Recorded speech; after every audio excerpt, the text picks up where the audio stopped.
तो पिछले लेक्चर में हमने पढ़ा था aerobic respiration and anaerobic respiration. ठीक है, एरोबिक रेस्पिरेशन में क्या होता था, फूड जो था वो ब्रेक डाउन करके पहले पायरुवेट बनाता था, और ये कहाँ होता था, साइटोप्लाज्म में होता था। और फिर पायरुवेट जो है वो क्या करता था, वो ब्रेक डाउन करके क्या बनाता था, कार्बन डाइऑक्साइड एंड वाटर। ठीक है, ये कहाँ पे होता था, ये माइटोकॉन्ड्रिया में होता था।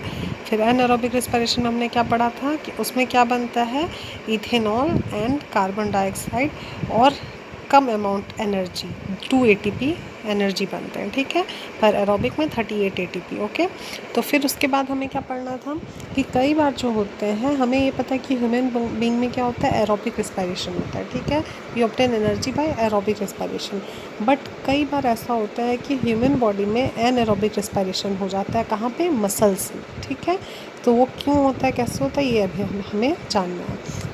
तो क्या, anaerobic respiration can sometime take place in our muscles for the muscles of other animal. हाँ ठीक है, एनिमल्स में भी होते हैं, लेकिन ये ह्यूमन बीइंग में भी होते हैं। ठीक है, तो एनारोबिक रेस्पिरेशन कैसे हो जाता है कि जब हमारा मसल जो है वो बहुत ज़्यादा वर्क करता है। ठीक है, हम जब भी बहुत हैवी एक्सरसाइज करते हैं, बहुत ज़्यादा एक्सरसाइज किए, अपने बॉडी को बहुत पुश किए एक्सरसाइज करने के लिए, उस टाइम क्या होता है कि इतना फास्ट जो हमारा मसल्स काम करता है ना, तो उसके पास क्या होता है कि ब्लड का सप्लाई नहीं पहुंच पाता है। ठीक है, अब ब्लड का सप्लाई नहीं पहुंच पाता है तो उसके पास ऑक्सीजन की कमी हो जाती है, क्योंकि ऑक्सीजन कौन पहुंचाता है, ब्लड ही ना पहुंचाता है हमारे बॉडी के सारे पार्ट्स में। तो ब्लड का सप्लाई वहाँ पे पहुँच नहीं पा रहा है, क्योंकि वो बहुत फास्ट वर्क कर रहा है वो मसल।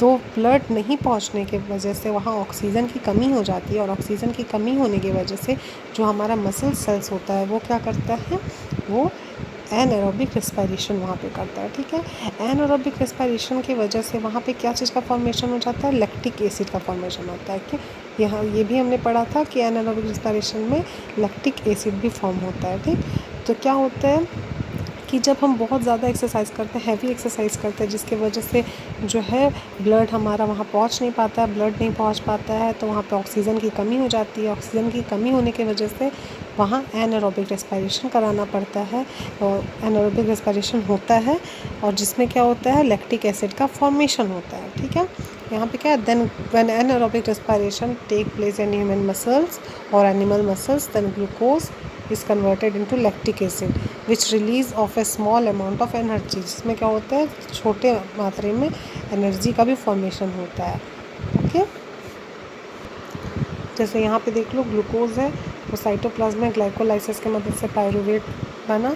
अब मसल टिश्यू में क्या हो रहा है, ये in absence of oxygen 2 lactic acid और 2 ATP फॉर्मेशन कर रहा है। ठीक है, the sudden buildup of lactic acid on muscle during vigorous physical activities can cause muscles cramp. जो अचानक से लैक्टिक एसिड का फॉर्मेशन हो जाता है हमारे मसल्स में एक्सरसाइज करने के दौरान, उसको हम क्या कहते हैं, मस्कुलर क्रैम्प्स कहते हैं। क्रैम्प्स क्या होता है, painful contraction of muscle. Muscle क्या होता है, मसल का कॉन्ट्रैक्शन होता है, मसल्स जो होते हैं वो सिकुड़ जाते हैं, और इतने टाइटली वो सिकुड़ जाते हैं कि वो वहाँ पे हमारे क्रैम्प हो जाता है। ठीक है, उसी को हम लोग क्या, क्रैम्प्स कहते हैं।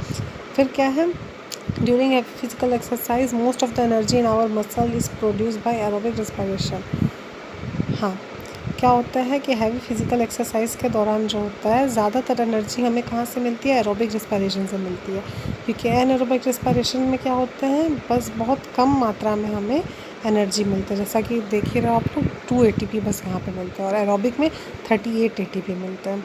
ठीक है, फिर क्या है, this lactic acid accumulate in the muscle, the accumulation of lactic acid in the muscle cause muscle cramp. इसकी वजह से हमें मसल क्रैम्प हो जाता है, और मसल क्रैम्प फिर ठीक क्या होता, कैसे होता है, हम अगर हॉट वाटर में नहाते हैं या वहाँ पे हॉट वाटर से मसाज करते हैं, तो उससे क्या होता है, वो मसल क्रैम्प जो होता है वो उसमें रिलीफ़ होता है। क्यों रिलीफ़ होता है, क्योंकि क्या होता है कि जब हम उस पे हॉट वाटर लगाते हैं तो उसकी वजह से क्या होता है कि वहाँ पे जो है ना, ब्लड फ्लो जो होना स्टार्ट हो जाता है। ठीक है, ब्लड फ्लो होता है, तो ब्लड फ्लो होने की वजह से वापस से ऑक्सीजन उस मसल तक पहुँच पाता है, और ऑक्सीजन जैसे ही उस मसल तक पहुँचता है तो वो वहाँ लैक्टिक एसिड को ब्रेक डाउन कर देता है, और ब्रेक डाउन करके कार्बन डाइऑक्साइड एंड वाटर बनवा देता है। ठीक है, तो इसकी वजह से फिर हमारे क्रैम्प्स जो है वो सही हो जाते हैं।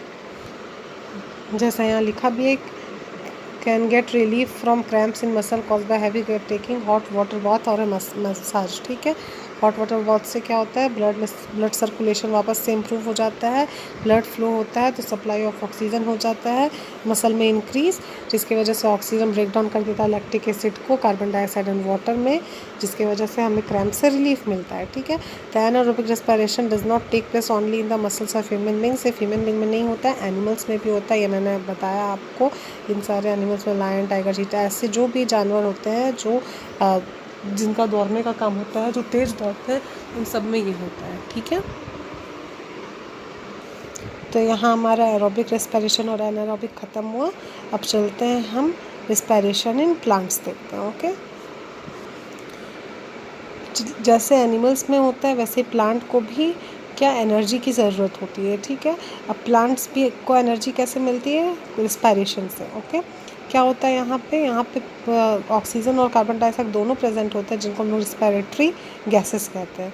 Okay, plants also use oxygen of air for respiration and release carbon dioxide.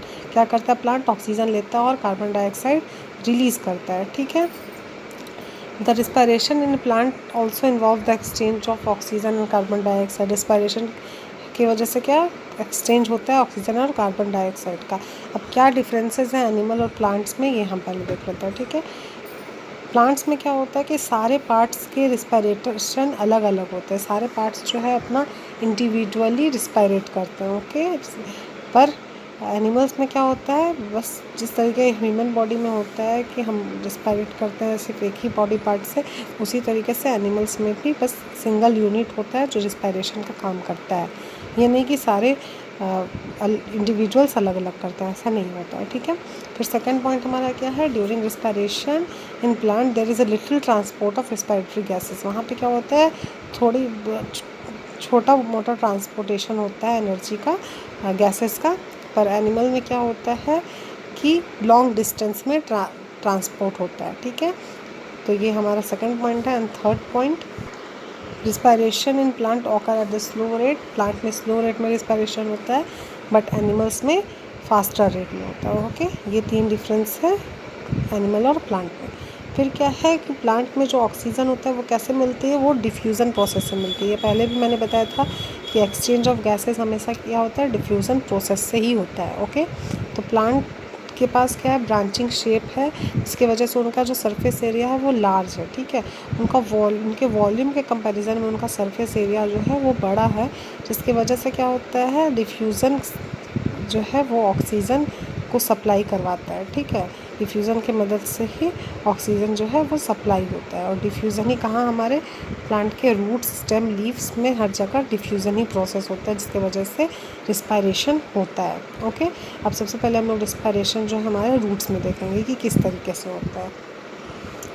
तो रिस्पायरेशन हमारे रूट्स में कैसे होता है कि जो एयर होते हैं वो कहाँ प्रेजेंट होते हैं, वो जो सॉइल होता है, सॉइल के बीच में, सॉइल पार्टिकल्स के बीच में कहीं पे भी वो प्रेजेंट होते हैं। ठीक है, फिर क्या होता है, वो जो है वो डिफ्यूज़न प्रोसेस के थ्रू, अब सॉइल के अंदर जब वो है, ठीक है, यहाँ पे जैसे सॉइल है, इसके अंदर जो है एयर प्रेजेंट है, तो वहाँ पे क्या हाई कंसंट्रेशन है, तो उस हाई कंसंट्रेशन से लो कंसंट्रेशन में वो चले जाते हैं, तो वो कहाँ चले जाते हैं, रूट हेयर में चले जाते हैं। ठीक है, अब ये रूट हेयर क्या है, जो एपिडर्मल सेल्स जो होता है, रूट, जैसे ये हमारा रूट है, ये हमारे रूट का जो एपिडर्मल सेल है, ये क्या करता है, एक्सटेंड करके एक ऐसे करके शेप बनाता है, जिसको हम लोग रूट हेयर कहते हैं। ठीक है, तो सॉइल से जो एयर है वो डिफ्यूज़न प्रोसेस से कहाँ चले जाता है, रूट हेयर में चले जाता है। ठीक है, और रूट हेयर जो है वो हमेशा सॉइल में जो गैसेस हैं उनके कांटेक्ट में रहती है।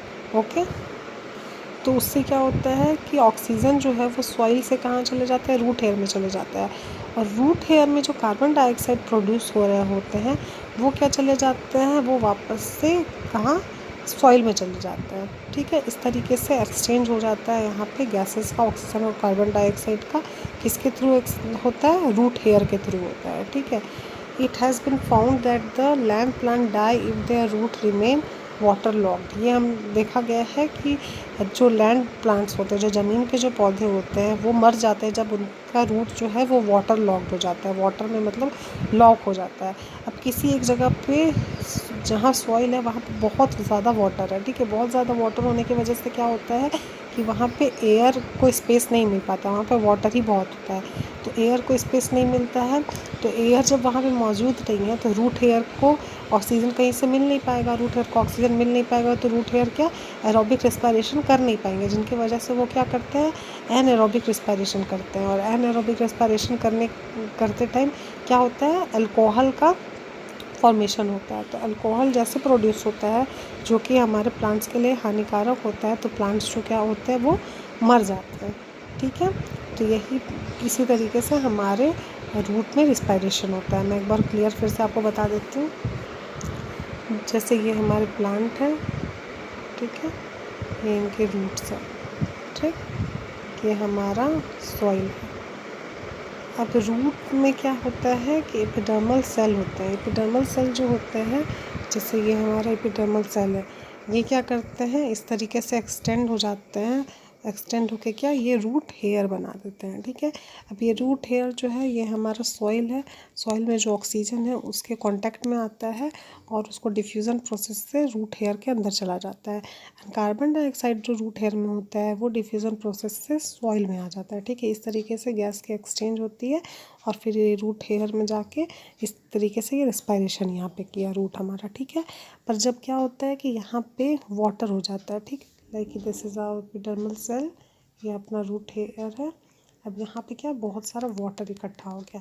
अब वाटर इकट्ठा होने की वजह से यहाँ क्या है एयर की कमी हो गई। अब एयर नहीं है तो ये क्या करेंगे, ये एरोबिक रेस्पिरेशन नहीं कर पाएंगे, तो यहाँ क्या हो जाएगा एनारोबिक रेस्पिरेशन हो जाएगा। एनारोबिक रेस्पिरेशन होने की वजह से यहाँ क्या हो जाएगा अल्कोहल फॉर्मेशन हो जाएगा, अल्कोहल फॉर्मेशन। ठीक है, अल्कोहल जो कि इसके लिए प्लांट्स के लिए हानिकारक होते हैं, तो प्लांट क्या हो जाएगा किल, ठीक है, मर जाएगा।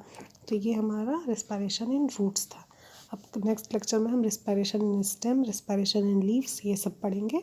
Okay, thank you students.